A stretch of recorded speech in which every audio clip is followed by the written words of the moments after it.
Well, we've found our way into the heart of the European Parliament. This is our new gaffe. Joining me are two West Country Euro MPs. They are the Conservative Julie Girling, who's campaigning for Britain to remain in the European Union, and the Deputy Chairman of UKIP, William Dartmouth, Lord Dartmouth, who not surprisingly wants us to leave. Good morning. Thank you very much indeed for coming along. Good morning. Now, this issue is so complex. How on earth are people supposed to make a decision?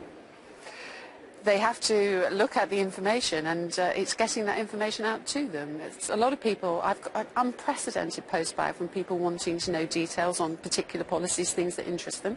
So I'm pumping all of that out. I have a thing on my website called Friday Fact Sheets. Anyone is welcome to subscribe. But for every fact, there's a counter-fact. Every argument, there's a counter-argument, isn't there?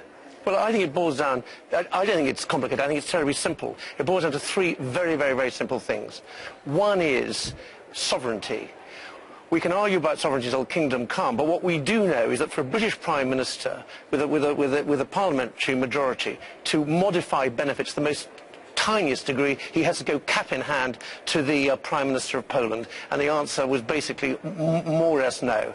The second issue is the costs of the EU.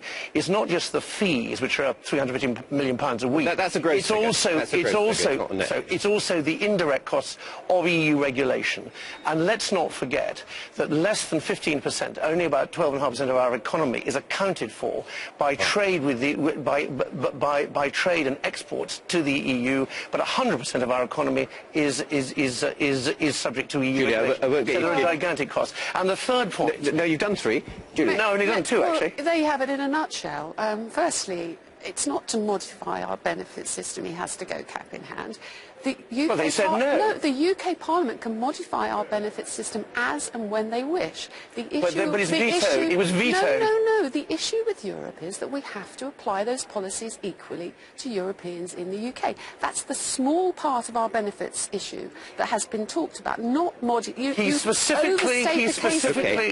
Prime Minister... And also your numbers on 350 million, that's a gross number, and you know it. You haven't taken into account any of the money that comes back. But it's still our money coming back, and that stops after 2020. I'll tell you what the real problem is. The real problem is the status quo is not on offer. If we vote to stay in, there will be further and further and further EU integration and further diminution of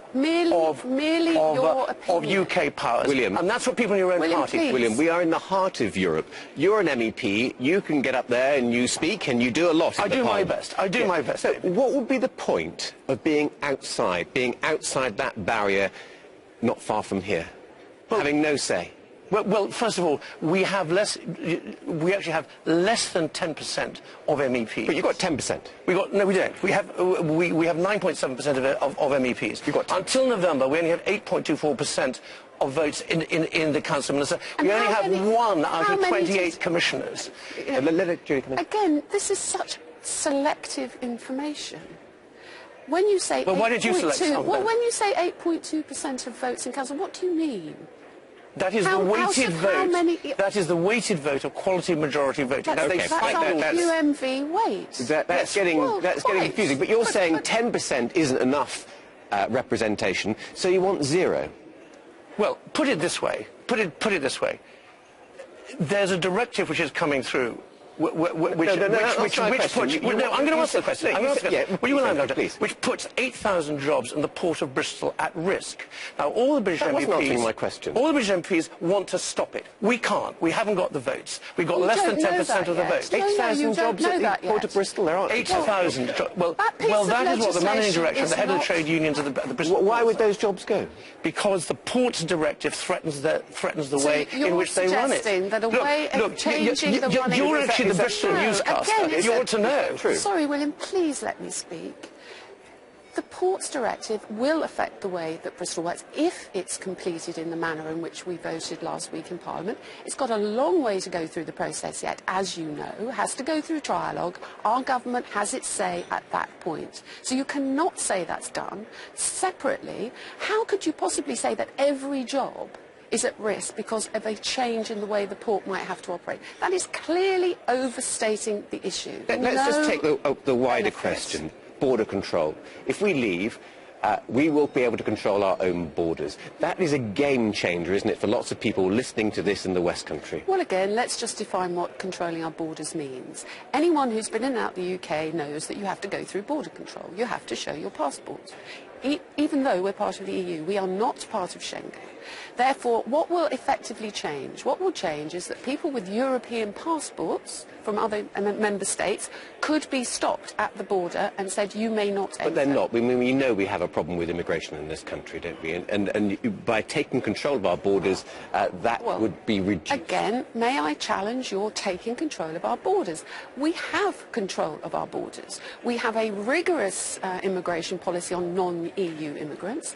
We have the ability but that's not the issue. That's not the issue. The issue is, so long as we're in the European Union, 450 million have the absolute right to live, work and settle in the United Kingdom. And the fact they have to throw their passports have the right to work or live in the EU. What about this dreadful red tape that farmers have to go through, the hoops that they have to go through? Well, red tape. The farmer mentioned ear tagging of sheep.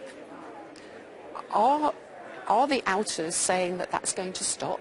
Ear tagging of sheep is not there because somebody thought it would be a great idea to screw farmers. It's there because it has phytosanitary implications. We have to be able to stop the spread of disease. But they don't have it in New Zealand. BSE taught us They don't have it in New Zealand, should they? BSE taught us that. They don't have it in New Zealand. Should they have it in New Zealand? If you Should they have it in New Zealand? Well, I'm certainly not going to tell the New Zealand government what to do, actually, and I don't think Julie Girling should either. They don't have double ear tagging in New Zealand, no, but they do have control of their flocks. Are you really saying we should throw away all of that? It's not The decisions about farming are taken here in Brussels, where the committee you're on runs the entire industry. It would be much better if it was taken closer. Farmers also they have a completely open market to sell their cheese, whatever they want to, their beef, here in Europe. Now, if we leave, that's not going to be so easy, is it? Well, I'm not sure that I agree with that, and I'll tell you why. For example, if we look at the example of Spain. Last year, Spain took in 40 million pounds of beef, but we bought over 500 million pounds of fruit from Spain. So there's a sensible deal to be done. And unfortunately, people on Julie Girling's side of the argument, not necessarily you personally, are very busy threatening the UK. No. But you can't guarantee any of that, can you? You cannot guarantee deals. It's not in your gift. You can say it might happen, it probably would happen, but you can't look at those farmers in the eye and say it will happen, your business will be okay. There's a commercial imperative. It's not in your gift. There's a commercial imperative. It's not in your gift, is it? Can you accept that? Yeah, but otherwise we trade on world trade organisation rules, which has always been the backstop. They're going to do a deal, aren't they? The countries would do a deal across Europe. Of course, and nobody on my side, if you want to call it that, is saying that we wouldn't continue to trade. Of course we would. But well, what about the 3 million jobs we're always hearing about?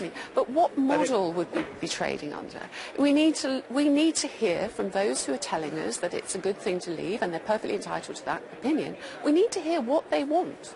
We hear a number of options from you, William, but we don't hear which one. Well, I'll tell you exactly what it is. I've just written a book about it, which is that, first of all, one important point is that when the referendum happens and it votes for Brexit, there is then 2 years which can be extended to actually only extended with. But we immediately reactivate ours. Of the other That's still 2 years. We immediately reactivate our seat on the World Trade Organization and trade under World Trade Organization rules. And the three biggest exporters to the EU, China, the United States, and Russia. All right. But export under that regime. Stanley Johnson, just lastly, Stanley Johnson, Boris's dad, a great man, said this referendum was going to tear up our country. Do you accept that? Tear up our country? Maybe that's being a little over-dramatic, but I do think it's really becoming quite a visceral argument. And we need to be very careful about that. The division's worth it.